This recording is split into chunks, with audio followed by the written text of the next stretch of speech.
засгийн байнгын хорогоор дэмжигдсэн л дээ. Энэ Илэн амглан гишүүн, оюун жимэг гишүүн, за элдв очир гишүүн бид нэг санал гаргаад энэ нэг 10 тэрбумаар ажилсан Монгол хөтөлбөрийг явуулъя гэсэн юм аа. Энэ бол зүгээр нэг тойрогтой холбоотой асуудал ш. Улс орны хөгжилтэй холбоотой асуудал. Энэ нэг 10 тэрбум төгрөгөөр ингээд одоо суулгачхад бол нийтдээ нэг 40-од мэрэгжлийн сургалтын төв нэг 300-аас 400 сая төгрөгөөр тоног төхөөрөмж аваад хүүхдүүдийн ажиллах нөхцөлийг сайжруулж байгаа. Засгийн газар Төрлөбаатар сайд та бүднийг баярлж байгаа юм бол нэг 100 мянган төгрөгөөр оюун чимэг гишүүн тэгээ хэдэн гишүүд бид 70 мянга гэдгийг 100 мянган төгрөг болгож ингэжсэн. Тэрэнд бол талархаж байгаа.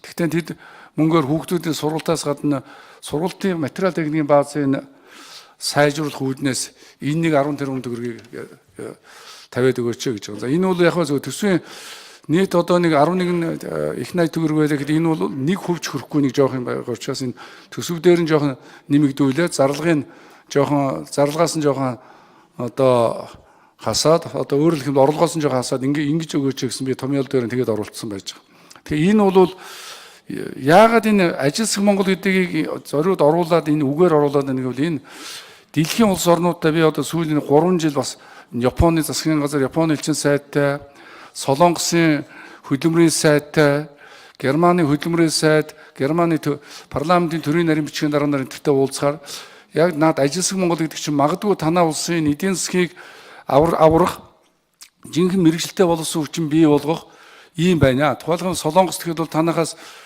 3D юу хортой, бохир, аюултай нөхцөлд чинь хүмүүс чинь ойчрлож ирж байна. Үнэхээр мэрэгжилтэй болсон хүчин танах бэлдээд хүрээд ирэх юм бол бид эндээ маш өндөр төвшингийн одоо ажилд оруулж өгөө. Танах улс орондоо нэг жоохон хил усын заагаад өг. Тэгээ мэрэгжлийн заагаад өг. Тэгэх юм бол бид гадагшаан төгш авъя гэд.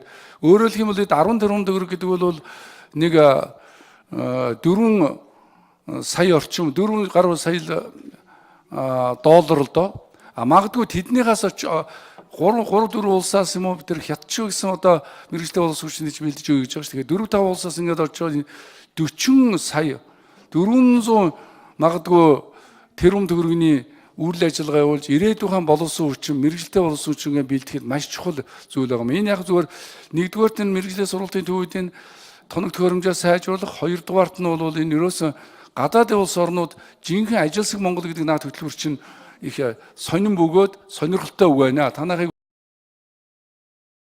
ажилсаг Монгол гэдэг наад хөтөлбөр чинь их сонин бөгөөд сонирхолтой үг байна. Танахыг бол одоо залхуу Монгол, хэлсэндээ өрдгөө Монгол, аригчин Монгол гэдэг ингээд янз янзын яриад энэ үнэхээр энэ ажилсаг Монгол гэдэг брендийг чинь бид одоо энэ хөтөлбөрөөр нь бий болгоод 2030 он гэхэд бол Монгол улс ерөөсөн дэлхийд ажилсаг Монгол гэдэг нэртэй Монгол улс болъё. Ажилсаг Монгол.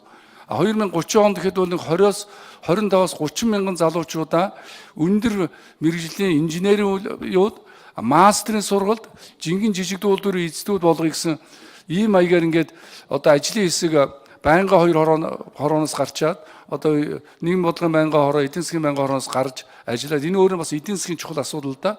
Хөгжлийн бодлогын бас чухал асуудал да. Тийм учраас бол энийг дэмжих нь бол энэ Монгол төрийн Монгол улсыг эдийн засгийн аюулгүй байдал үндэсний хөгжилдүүлэх чухал үүрэгтэй гэдгийг л ингэж дахин яриад байгаа юм л да. Тэгээд яг нь энэ 100 жингээ ажлын хэсэг ажилласан, дэд ажлын хэсэг ажиллаж байгаа засгийн газраар хараахан энэ хөтөлбөр ороогүй. Ойрын хугацаанд засгийн газар ороод хөтөлбөр нь батлагдчихна. Энэ хөтөлбөр нь батлагдаагүй нэг зарим нэг гишүүд зориуд эсэргүүцээд ингэж байгаа маа.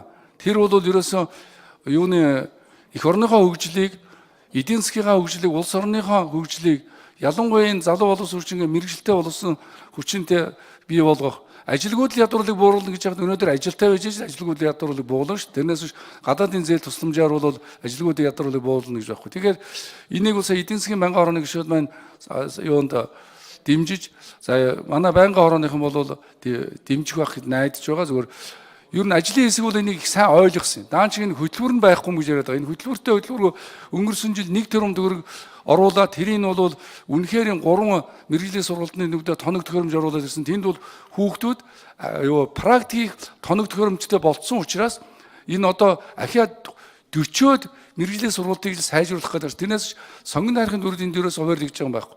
За хоёрт нь бол би нэг уг нь сая эдийн засгийн Монгол орондоор унчглаад уг нийгмийн асуудал байна. 300 юу айл гэрэлгүй айл байгаамаа. Тэгээ одоо энийг цалгааны За Дэрвиш Давг гишүүн гаргасан саналаа тайлбарлаж өг хэллээ. Санжимтаа гишүүн саналаа дараад нь бөөнд нураач. Санжимтаа гишүүн.